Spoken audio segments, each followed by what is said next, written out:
રાજ્યમાં કોરોનાના નવા 9,395 કેસ, અમદાવાદમાં 3,653, વડોદરામાં 2,011 કેસ, દર્દીના 30 દર્દીના મોત, 16,066 દર્દી રિકવર.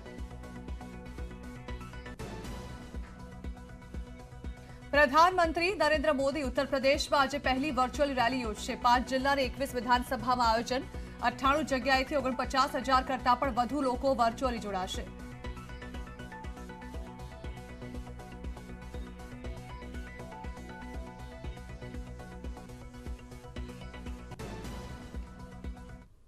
નમસ્કાર, અત્યાર સુધીના તમામ ખાસ સમાચારો સાથે હું છું ઝરણા. આજથી બજેટ સત્રનો પ્રારંભ થઈ રહ્યો છે, ત્યારે આજે રાષ્ટ્રપતિ સંસદના બંને ગૃહોને સંબોધશે. હાલ પ્રધાનમંત્રી મોદી સાથે રાષ્ટ્રપતિ સંસદ ભવન તરફ પ્રયાણ કરી રહ્યા છે. ખૂબ જ મહત્વનું રહેશે આજનું આ બજેટ સત્ર જે છે તે શરૂઆતથી જ તેને લઈને ખૂબ જ રોમાંચ. થોડી જ વારમાં રાષ્ટ્રપતિ સંસદના બંને ગૃહોને સંબોધશે. રાષ્ટ્રપતિના અભિભાષણથી બજેટ સત્રની શરૂઆત થશે.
Please take your seat. माननीय सदस्यगण, कोरोना वायरस से उत्पन्न वैश्विक महामारी का यह तीसरा वर्ष है.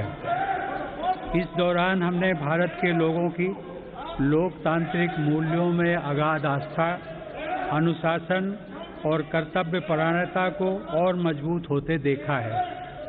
आज जब भारत अपनी आज़ादी के 75 वर्ष पर अमृत महोत्सव मना रहा है, तब प्रत्येक भारतवासी की यह संकल्प शक्ति भारत के उज्जवल भविष्य के लिए असीम विश्वास पैदा करती है. इसी विश्वास के साथ मैं संसद भवन के इस ऐतिहासिक सेंट्रल हॉल से प्रत्येक भारतवासी का अभिनंदन करता हूं. मैं आज संसद के इस समवेत सत्र में देश के उन लाखों स्वाधीनता सेनानियों को नमन करता हूं जिन्होंने अपने कर्तव्यों को सर्वोच्च प्राथमिकता दी और भारत को उसके अधिकार दिलाए. आज़ादी के इन 75 वर्षों में देश की विकास यात्रा में अपना योगदान देने वाले सभी महानुभावों का भी मैं श्रद्धापूर्वक स्मरण करता हूं. अमृत महोत्सव के इस कालखंड में देश की महान विभूतियों से जुड़े विशेष अवसर भी सभी देशवासियों को प्रेरणा दे रहे हैं. गुरु तेग बहादुर जी का 400वां प्रकाश वर्ष पर्व, श्री अरविंदो की 150वीं जन्म जयंती, V.O. चिदम्बरम पिल्लई का 150वां जन्म वर्ष और नेताजी सुभाष चंद्र बोस की 125वीं जन्म जयंती जैसे पुण्य अवसरों को मेरी सरकार पूरी भव्यता के साथ मना रही है. सरकार ने इस वर्ष से गणतंत्र दिवस समारोह को नेताजी की जयंती पर 23 जनवरी से ही मनाने की शुरुआत की है. मेरी सरकार मानती है कि अतीत को याद रखना तथा उससे सीख लेना देश के सुरक्षित भविष्य के लिए बहुत ही जरूरी है। साहिबजादों के बलिदान की स्मृति में 26 दिसंबर को वीर बाल दिवस की घोषणा एवं 14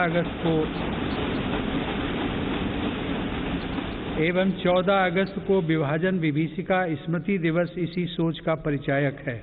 सरकार ने भगवान बिरसा मुंडा को श्रद्धांजलि स्वरूप उनके जन्म दिवस 15 नवंबर को जनजातीय गौरव दिवस के रूप में मनाने का भी निर्णय लिया। माननीय सदस्यगण, आज़ादी का अमृत महोत्सव हम सभी भारतीयों के लिए अगले 25 वर्षों के संकल्पों को आकार देने का पवित्र अवसर है। मेरी सरकार सबका साथ, सबका विकास, सबका विश्वास और सबका प्रयास के मंत्र पर चलते हुए अगले 25 वर्षों के लिए मजबूत बुनियाद पर तेजी से काम कर रही है। इस बुनियाद का सबसे महत्वपूर्ण संकल्प एक सर्वसमावेशी, सर्वहितकारी, सशक्त भारत का निर्माण और देश की आत्मनिर्भरता है। कोरोना के इस कठिन समय की चुनौतियों ने देशवासियों को अपने लक्ष्यों को जल्द से जल्द प्राप्त करने के लिए प्रेरित किया है। माननीय सदस्यगण, कोरोना महामारी ने पूरी दुनिया को प्रभावित किया है और भारत में भी हमारे बहुत से अपनों को हमसे छीना है। इन परिस्थितियों में केंद्र से लेकर राज्यों तक हमारी सभी सरकारों, स्थानीय शासन और प्रशासन, हमारे डॉक्टर्स, नर्सेज और हेल्थ वर्कर्स, हमारे वैज्ञानिकों और उद्यमियों सभी ने एक टीम के रूप में काम किया है।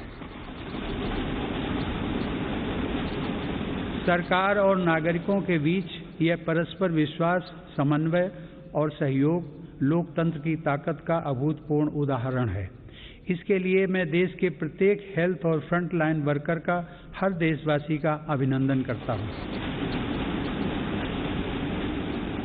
कोविड-19 के खिलाफ इस लड़ाई में भारत के सामर्थ्य का प्रमाण कोविड वैक्सीनेशन प्रोग्राम में नजर आया है। हमने 1 साल से भी कम समय में 150 करोड़ से भी ज्यादा वैक्सीन डोज लगाने का रिकॉर्ड पार किया है। आज हम पूरी दुनिया में सबसे ज्यादा वैक्सीन डोज देने वाले अग्रणी देशों में से एक हैं।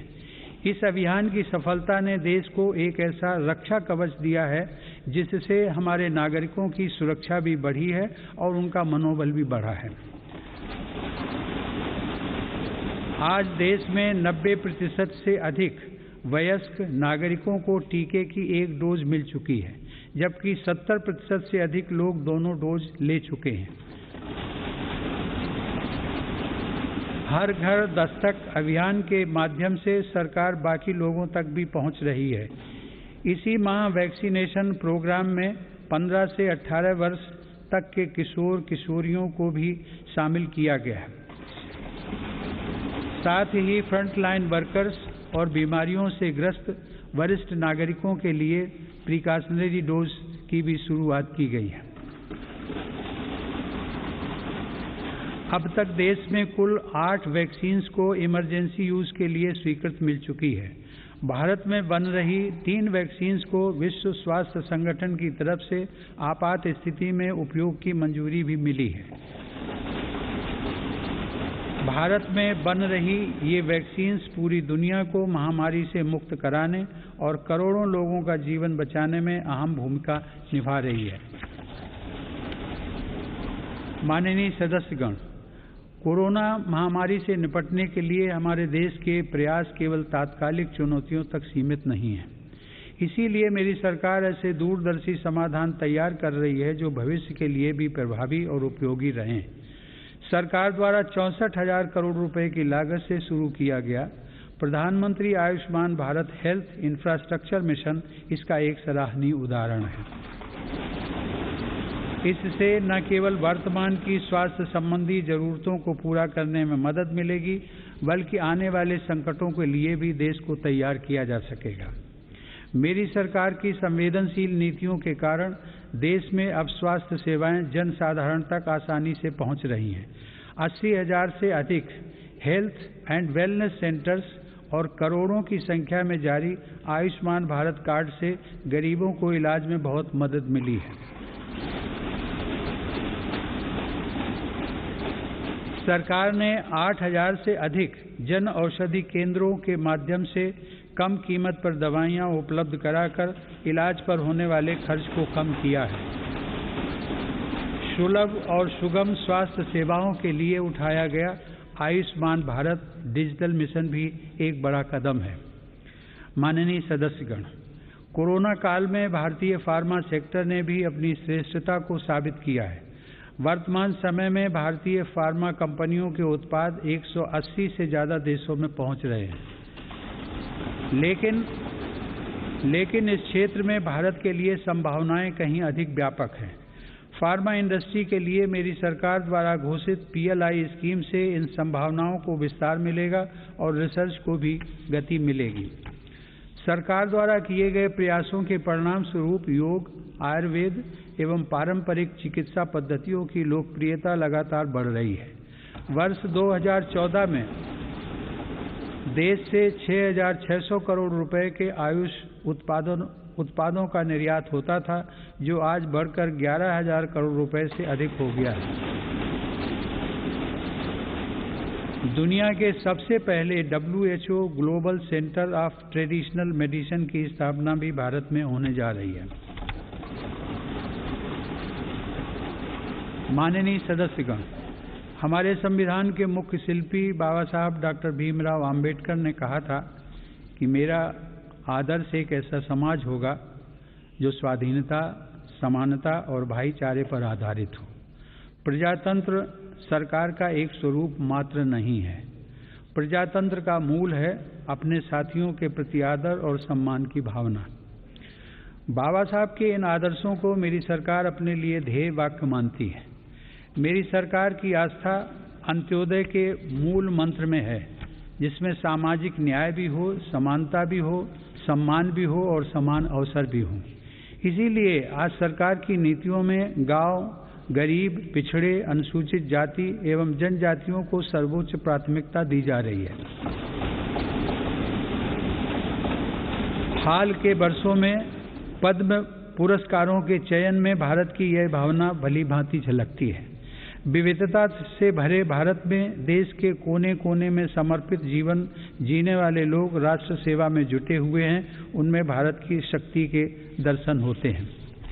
माननीय सदस्यगण, कोरोना के इस महासंकट में हमने बड़े बड़े देशों में खाद्यान्न की कमी और भूख की परेशानी देखी है, लेकिन मेरी संवेदनशील सरकार ने इस बात का पूरा प्रयास किया कि 100 साल के इस सबसे बड़े संकट में कोई गरीब भूखा न रहे। प्रधानमंत्री गरीब कल्याण अन्न योजना के अंतर्गत मेरी सरकार सभी गरीबों को हर महीने मुफ्त राशन दे रही है। 80 करोड़ लाभार्थियों को 19 महीनों से खाद्यान्न वितरित करने हेतु 2,60,000 करोड़ रुपए के खर्च के साथ भारत में आज दुनिया का सबसे बड़ा फूड डिस्ट्रीब्यूशन प्रोग्राम चलाया जा रहा है। वर्तमान परिस्थितियों को देखते हुए पूरी संवेदनशीलता के साथ मेरी सरकार ने इस योजना को मार्च 2022 तक बढ़ा दिया है। कोरोना काल में गरीब के स्वाभिमान और उसके रोजगार की रक्षा करने के लिए सरकार प्रधानमंत्री स्वनिधि योजना भी चला रही है।